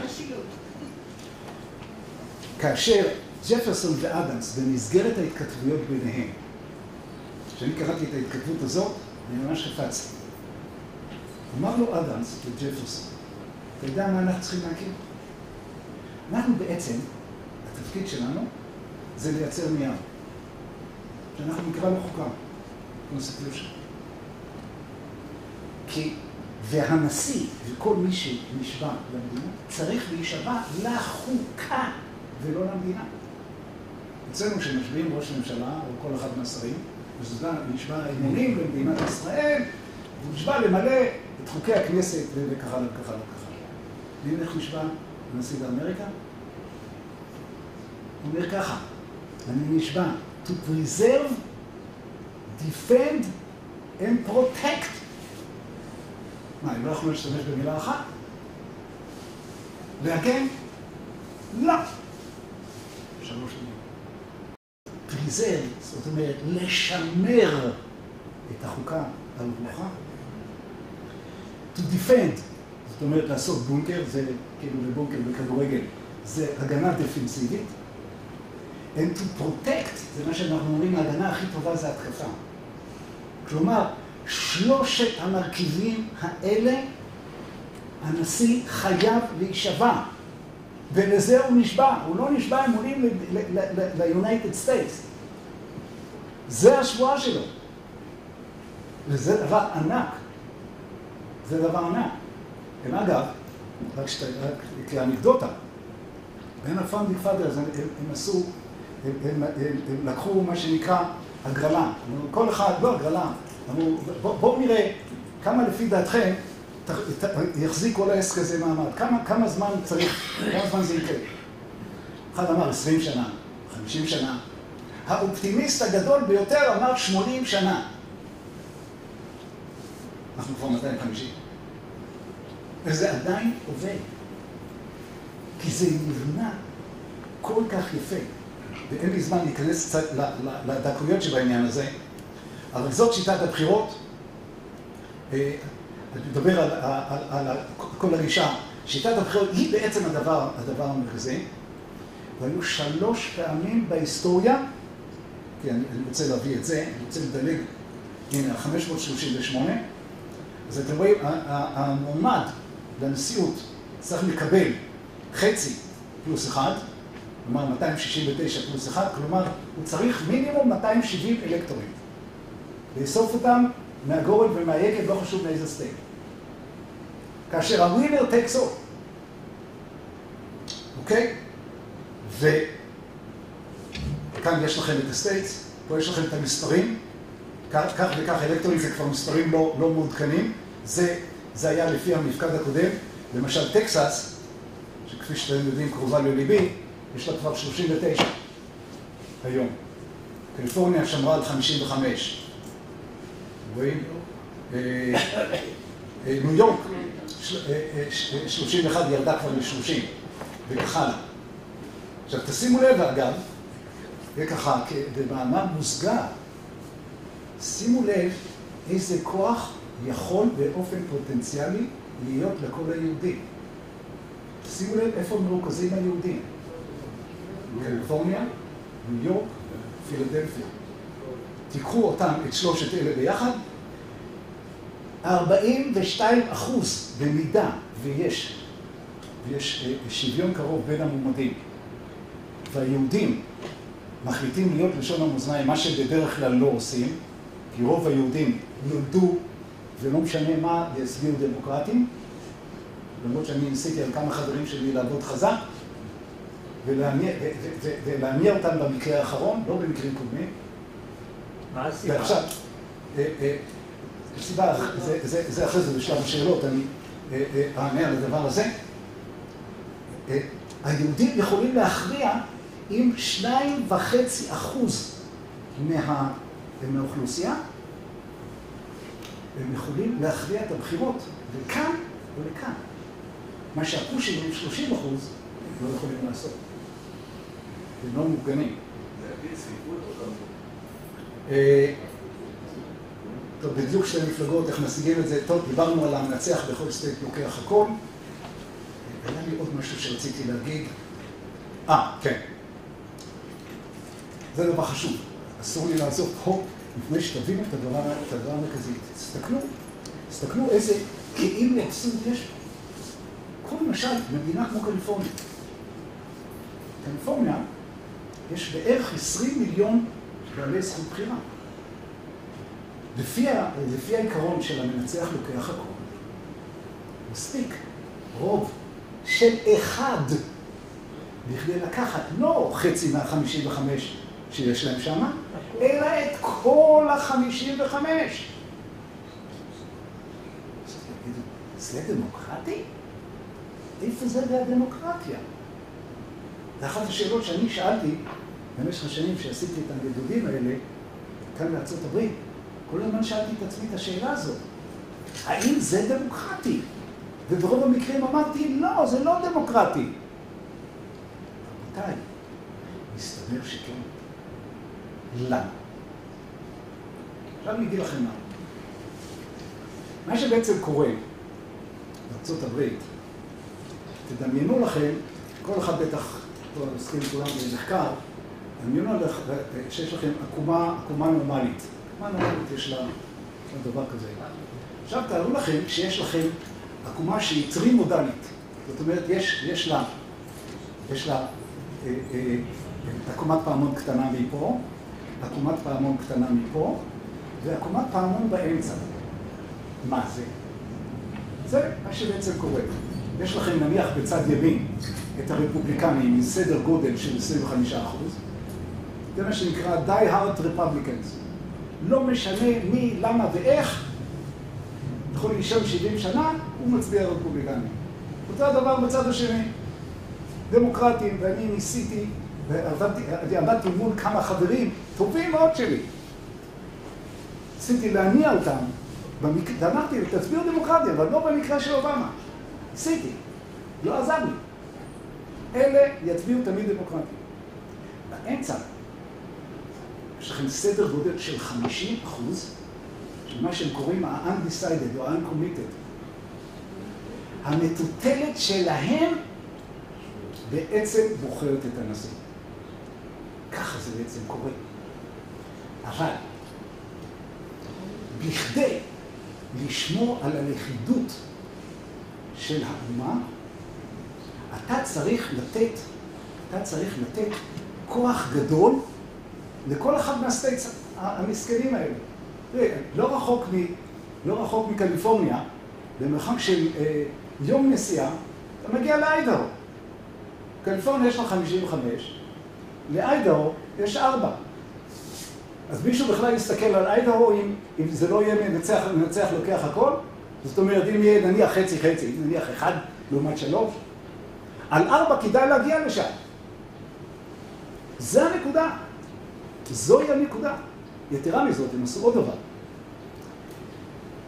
אמרתי כבר שה-House of Representatives מקבל ייצוג פרופורציוני לאוכלוסייה. הסנאט לא. והסנאט, לכל סטייט לא חשוב מה גודלו, 2 סנאטורים. כלומר, ורמונט, שכל ורמונט נכנסת לפרבר של לוס אנג'לס, יש לו 2 סנאטורים, ולקליפורניה הגדולה יש 2 סנאטורים. זה המלט שמחזיק את הרפובליקה. אם אתם רוצים לראות דבר הפוך, תסתכלו מה קורה בבחירות בקנדה. סך הכל עוברים את הגבול. כל פעם שיש בחירות, קוויבק רוצה לברוח משם. שמעתם על איזשהו סטייט מארצות הברית שרוצה להתנתק מארצות הברית? לא, גם לא תשמעו. ועד שזה קרה, אני יכול להגיד לכם, שחתמו על החוקה, והדבר הזה עוד לא היה אז בראש שלהם, זה לקח 20 שנה עד שהם הגיעו גם לשכל הזה. ורמונט לא רצה להיכנס. סליחה, לא ורמונט, רוד איילנד. רוד איילנד אמרה, אני לא נכנסת. רוד איילנד זה פרבר אחר של לוס אנג'לס. מבינים? אני לא נכנסת פנימה. אני אהיה בטלה ב-60. מה? מישהו יסתכל עלינו בכלל? מישהו ישים עלינו משהו? זאת אומרת, בלב העניין האמריקאי, אז לא רק שהנשיא מקבל סמכויות אדירות, תכף אני אגיד משהו, איך מגבילים אותו, יש ייצוגיות לכל אזור, לכל סטייט, יש לו את הנציגים שלו, וזה המלט שמחזיק את המדינה הזאת. ולב העניין זה שיטת הבחירות. עכשיו, 3 פעמים בהיסטוריה, אחת מהן לפני 13 שנה, קרה שנשיא נבחר בעזרת האלקטורל קולג', זה נקרא, זה השיטה של ה-winner takes all, כאשר סך הכל הקולות שהוא קיבל היה פחות מהמתנגד שלו. האחרון שזה קרה זה ג'ורג' בוש הבן מול אל גור, בשנת 2000. וכל זה למה? שיש עוד עיקרון אחד, מאוד מאוד חשוב, פיזיקלי. פיזיקלי, אני רוצה שתחשבו על הפיזיקה של העניין. השיטה הזאת לא רק שהיא יציבה, היא יציבה באופן דינמי. אין לי פה ביצה, אם היה לי פה ביצה, הייתי יכול להדגים לכם את זה. אם הייתם לוקחים ביצה, זה לא ביצת קולומבוס, ביצה רכה. מנסים להעמיד אותה על הראש. אם תשתדלו חזק, ולא יהיה פה, כדור הארץ יעמוד מלכת ולא יהיה פה שום תזוזה, יכול להיות שתצליחו להעמיד אותה והיא לא תיפול. אבל זיק של תזוזה קטנה, בום, נופל. זה שיווי משקל לא יציב. אבל שימו לב מה קורה לביצה. אם אתם תיקחו אותה ותהפכו אותה ככה על הצד, מה היא תעשה? היא תעשה כמו מטוטלת, היא תעשה ככה, ככה, ככה, ותתייצב לנקודה היציבה שלה. היא שמה תתייצב. עכשיו בואו תראו איך הדבר הזה עובד, איך הדבר הזה עובד במערכת הבחירות שם. מדי פעם אתם שומעים על third party. אגב, תכף אני אחזור יותר. מישהו יודע כמה מפלגות רשומות בארצות הברית? יכול לנחש? כולם בטח יגידו 2. 49 מפלגות רשומות בארצות הברית. אבל הן עושות בדיוק את הקואליציה הזאת שאני הראיתי לכם קודם עם המפלגות הכחולות והירוקות. הם עושים את זה לפני הבחירות. חלק מתלכדות בצד הרפובליקני, חלק מתלכדות בצד הדמוקרטי. עכשיו שימו לב לדבר הבא. מדי פעם, והרבה פעמים זה קרה, בא איזה ג'וקר ואומר, אני יותר חכם משני המועמדים האלה. כולם מכירים אותי, חכם, יש לי הרבה כסף. למשל, רס פרו, ב-1992, מיליארדר, אמר, אני מוכן לקחת $150 מיליון, לשים על היום מ-$150 לא היה עושה כלום. היום אתה צריך בערך $1 מיליארד, אבל לא חשוב. אמר, אני מוכן לשרוף $150 מיליון, ואני ארוץ.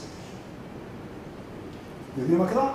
מאיפה מפלגה הוא בא? הוא בא מרפובליקני. הוא קבע לג'ורג' בוש האבא את הסיכוי לנצח את קלינטון. קלינטון נבחר עם 45% מהקולות. זהו, 45%. רס פרו לקח 18% מהקולות, רציני, נכון? לא הצליח להכניס אפילו נציג אחד, בגלל הווינר טייקס אול. אחד הוא לא הצליח. במילים אחרות, השיטה הזאת עושה את הדבר הבא. היא מייצבת את המערכת. כי כל מורד כזה, במי הוא פוגע? המפלגה שלו, וממנה הוא יצא. הוא מייצב, הוא גורם לכך שהביצה הזאת לא תתנדד הרבה, אלא מיד תתייצב מהר ככל האפשר על נקודת האיזון היציבה ביותר שיש לה. כלומר, יש פה יציבות דינמית. אבל אם ברס פרו עסקינן, אני רק עוד כאנקדוטה, אני אספר לכם רק עוד דבר אחד. הוא אומר, אוקיי, שרפתי 150. אני הולך על 250 עוד פעם, הוא החליט לרוץ ב-1996. החליט לרוץ עוד פעם. אז הוא רץ כבר נגד בוב דול. הוא אמר, השגתי 18. וואלה, ציפיתי ל10, השגתי 18, אולי אני אשיג 30, אולי אני אקח את כל המפלגה הרפובליקנית. קרא לבוב דול את הצורה, השיג 24, והמליך את קלינטון בקדנציה השנייה עם 44%. השיטה עובדת. בשנת 2000, מי ניצח לג'ורג' בוש את הבחירות? אז אני אגיד לכם. רלף ניידר, שהוא קיצוני, שמאלי, שיצא מהדמוקרטים, והחליט לרוץ ב2-3 סטייטס, אחת מהם מפלורידה. השיג בסך הכל 90,000 קולות, זה מה שהוא השיג. 90,000 קולות. וקרא לאל גור את הצורה, והמליך את ג'ורג' בוש הבן. זה הכל. במילים אחרות, השיטה לא יציבה, היא יציבה דינמית. וזה הדבר החשוב. זה הדבר הכי חשוב. עכשיו, אני יכול להבטיח לכם דבר אחד. כל פעם שיש איום, גם בבחירות האחרונות, כמעט אובמה גמר עם הפסד גם בסך הכל הקולות, הוא עבר את רומני לא בהרבה, אבל בהרבה מאוד באלקטורל קולג'. וכל פעם שיש בחירות כאלה צמודות, קמים קולות שמבקשים לשנות את השיטה ולבטל את שיטת הבחירות הזאת. ולפני שאני אומר לכם מה דעתי הנוקבת, למרות שאתם כמובן יכולים להבין אותה, אני עשיתי מחקר כשלעצמי.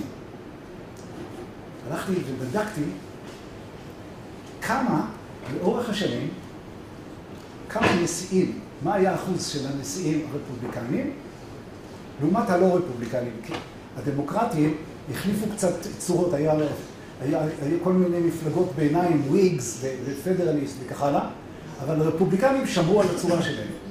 אז אמרתי כמה היו רפובליקנים מול לא רפובליקנים. רבותיי, 51-49. במילים אחרות, לטווח הארוך נשמרת הדמוקרטיה, וזה הדבר החשוב. עכשיו, איך זה בעצם קורה? תכלס, אני אגיד לכם איך זה קורה. נשיא חדש שנבחר, חדש, לא קדנציה שנייה. אתם יודעים מה הוא עושה, כל הנשיאים האלה שואלים אותם, מה הוא עושה ב10 בבוקר? כאשר הוא נכנס אחרי הנגריישן שלו, הוא נכנס לבית הלבן, אז כל אחד אומר, אני עושה ככה ואני עושה ככה. חבר'ה, עובדים עליכם בעיניים ועליי גם כן. 9:50, אתם יודעים מה הוא עושה? הוא מקים את ה-Re-Election Committee שלו. הוא רוצה להיבחר עוד פעם. אתם זוכרים את השתי מפלגות האלה? נניח שהרפובליקנים הולכים קצת ימינה, הולכים קצת שמאלה. הנשיא ברוב המקרים מתיישר אל המרכז. למה? כי הוא רוצה להיבחר. אחת השאלות שאתם שואלים... בקדנציה השנייה. מה? בקדנציה השנייה. עכשיו, זה בדיוק עכשיו על זה אני רוצה לדבר. אתם שמעתם כולם על מה שנקרא, אני לא יודע עד כמה אתם מתעניינים, אבל עכשיו מדברים על זה שאובמה סובל ממה שנקרא קללת הקדנציה השנייה. זה התחיל מג'פרסון. מג'פרסון. שהיה נשיא מספר 3, קללת הקדנציה השנייה. אתם יודעים למה? כי כאשר הוא נמצא בקדנציה השנייה, אחד הדברים קורה לו. הוא מתעייף, הוא כבר יודע שהוא לא רוצה לרוץ בקדנציה שלישית. 2, לא בא לו לזוז למרכז. ואז הוא סובל. מכיוון שהמדינה צריכה את האפקט הלאומי, צריכה שיזיזו אותה קדימה.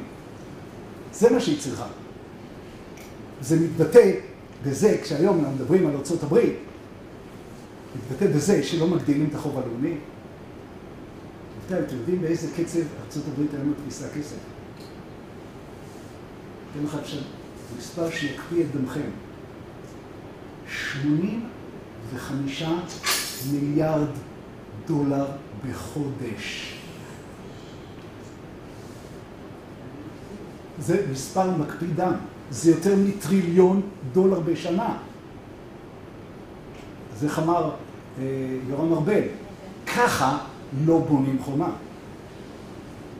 אז יש שיטה וחייבים לשמר אותה. ואם לא עושים את זה, פוגעים בתוצאות. פגיעה מאוד מאוד מאוד חמורה. אז האחרון שצריך לבכות על זה... בסדר. אני עכשיו אסיים, אבל אני חייב לתת לכל מיני שאלות ותשובות. אז היות ונגעתי, אני מרשה לעצמי להגיד כמה מילים על הפוליטיקה האמריקאית, לא אמרתי על הפוליטיקה הישראלית, אבל על הפוליטיקה האמריקאית, אני מרשה לעצמי להגיד כמה מילים, ואני אגיד לכם את זה, רק אני פשוט מצטט כמה חברים שלי, חלקם דמוקרטים שהצביעו בשבילו. הם אומרים לי, באימיילים, ואנחנו מדברים גם מפה וגם כשאני מגיע לארצות הברית 4-5 פעמים בשנה, שהנשיא הזה פועל נגד אותה קונסטיטיושן, אותה חוקה שעליה נשמע. וזה אני אומר בלשון המעטה. עכשיו, אולי רק עוד דבר אחד, אני חייב להגיד לכם. וזה, בזמן שעבדו על החוקה, זה מה שנקרא The Summer of 1787. זה היה The Miracle Summer of 1787. זה היה דרמה אמיתית. הם באו לחודשיים. קודם כל צריך להבין דבר אחד. החוקה האמריקאית לא חוקקה על ידי הקונגרס. הם הבינו שהנציגים והסנטורים יש להם אינטרס. הם כבר יושבים על הכיסא. הם יעשו חוקה שתקבע אותם על הכיסא. ואז באו שני חבר'ה צעירים בכלל, כל הפאונדינג פאדרס האלה, להוציא את בן פרנקלין, היו חבר'ה בשנות ה-30. אלכסנדר המילטון היה בן 28, כאשר ג'ורג' וושינגטון כבר מינה אותו להיות שר האוצר הראשון. ילדים! אבל הם עשו את עבודת הבית. ואז אלכסנדר המילטון וג'יימס מדיסון אמרו, אנחנו נארגן ועידת חוקה שאף איש קונגרס לא יהיה שם. המדינות ישלחו נציגים אל הוועידה. אז אני לא אעלה אתכם בפרטים שלה, שזה סיפור מרתק. אבל דבר אחד חייבים לדעת מהוועידה הזאת. הם באו לחודשיים. היו להם חילוקי דעות כל כך גדולים, שאחרי 4.5 חודשים הם פשוט התחילו להישבר. אנשים חלו. אגב, הם עשו את זה בבידוד מוחלט. עכשיו תחשבו על זה, ישבו אז בפילדלפיה, וושינגטון DC עוד לא הייתה בכלל. ישבו בפילדלפיה, בבניין שסגרו לו את החלונות, כי הם פחדו שאיזה עיתונאים ישמעו את זה. ואגב, בתקופה ההיא, כל האמריקאים קראו את העיתון. לא יכולת למצוא אמריקאי שלא קרא את העיתון. אין דבר כזה. העיתונות הייתה הדבר המלכד. הם סגרו את עצמם, היה חום גדול, לא זוכרים חום כזה בפילדלפיה. עייפים מאוד, והגיעו למבוי סתום באחד הנושאים שקשורים בפרזנט, לא חשוב כרגע למה. ואמרו, די, נשבר לנו, בואו ניקח חופשה, אנשים לא ראו את הבית 5 חודשים. בואו ניקח חופשה. נעשה פגרה של חצי שנה, נתכנס לכאן ונגמור את העסק. כאן ג'יימס מדיסון נתן אולי את הנאום הכי חשוב בחייו. הוא אמר, רבותיי, למדינה יש סיכוי אחד ורק אחד לקבוע את כללי המשחק. וזה כאשר היא נבנית. אחרי זה, just forget it. אין שום סיכוי. נתן נאום חוצב להבות, שכנע אותם, נשארו עוד חודש, וסגרו על החוקה הזאת. אז יש עוד פרטים, אני כרגע לא רוצה. אז עכשיו, אז אתם שואלים אותי. אתם לא שואלים, אני שואל את השאלה הזאת את עצמי, כרגע. האם יש לנו סיכוי? אני אומר, קטן מאוד, אבל הוא קיים. כלומר, האם אנחנו יכולים להגיע לשינוי השיטה? סיכוי קלוש, לא יכול להגיד לכם כמה אפסים יש שם, עם איזה אחד בסוף, יש סיכוי, אבל בדרך כלל, דבר כזה יכול לבוא רק אחרי משבר כבד וחשוב. השאלה האם אנחנו מסוגלים לעמוד במשבר כזה קשה, לא יודע. ועוד דבר, תחשבו על זה, שאין שום סיכוי שמישהו מ120 חברי הכנסת שנבחרו ילך על חוקה ויוכל לתת חוקה. אגיד לכם יותר מזה. יש לי, חוקה אני לא מדבר כי אני יכול להגיד לכם, ואם יהיה זמן אחרי זה, זה בשלב השאלות, אני לא רוצה כרגע להיכנס לזה, מה הסיכוי שלנו שיהיה לנו חוקה.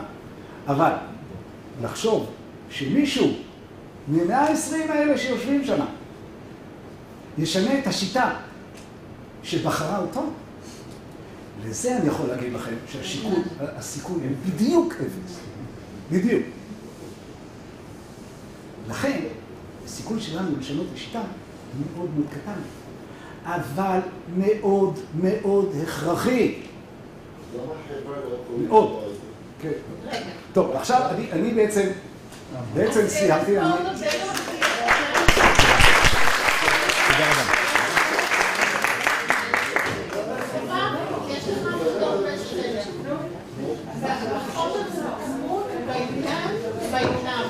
תודה. אני חושבת שבאמת אנחנו נקנה אותו. שינוי שיטת הממשל, למה מתכוונים? אצלנו. אצלנו. אולי יש מודל אחר שיכול... אצלנו. תראה. בעצם, אם תרצו, ואם אני תזמין אותי, אולי אני אתן לכם את הרעיון שלי, מה צריך להיות השיטה. אבל מה שהיום מדברים, זה על, בוא נגיד, אם את מדברת על איזושהי עוגה שיש בה הרבה מאוד צימוקים, אז מה שמדברים היום זה אולי איזשהו צימוקצ'יק כזה קטן שם בקצה, שעליו מדברים. צריך להעלות את אחוז המדברים על העלאת אחוז החסימה, מ1.5% שהוא נמצא כיום, בסדר גודל של 4%. זה מה ש... בזה מתמצא כל העניין. זה תרומה, תרומה היא מונעת מפלגות קטנות, כי המפלגה הנמוכה ביותר צריכה להיות לפחות חמישה מנדטים, אז הנה את החבר'ה האלה של 3 מנדטים, היה משאיר את שאולי הנחמד בחוץ, ואולי עוד כמה כאלה היה מחייב אותם להתלכד. אבל בואו אני אגיד לכם, בטורקיה אחוז החסימה הוא 10%. אז מה? זה שם הדמוקרטיה? נו. תראו את המהומות ברחוב ותראו שאין שם דמוקרטיה. אחד הדברים, אגב, שלא אמרתי, שהוא מאושיות הדמוקרטיה האמריקאית, זה הפרדה מוחלטת בין דת ומדינה. הפרדה מוחלטת. אתם יודעים שבפאבליק סקולס בארצות הברית, בפאבליק סקולס לא מלמדים תנ"ך, בגלל העניין הזה. הקולגה שלי, תראה לאן הגענו. יש ספר, דיברת על הבסט סלר, שהוא by far the best seller של העולם, ואותו לא מלמדים. אז הוא לקח את הילדים שלו ושם אותם בפרייבט סקול. רק בכדי שילמדו את התנ"ך. זאת הסיבה. הוא עשה את זה. אז ההפרדה המוחלטת הזאת היא בנשמת אפה של הדמוקרטיה האמריקאית. יש עוד שאלות? אז שוב פעם, תודה רבה. תודה.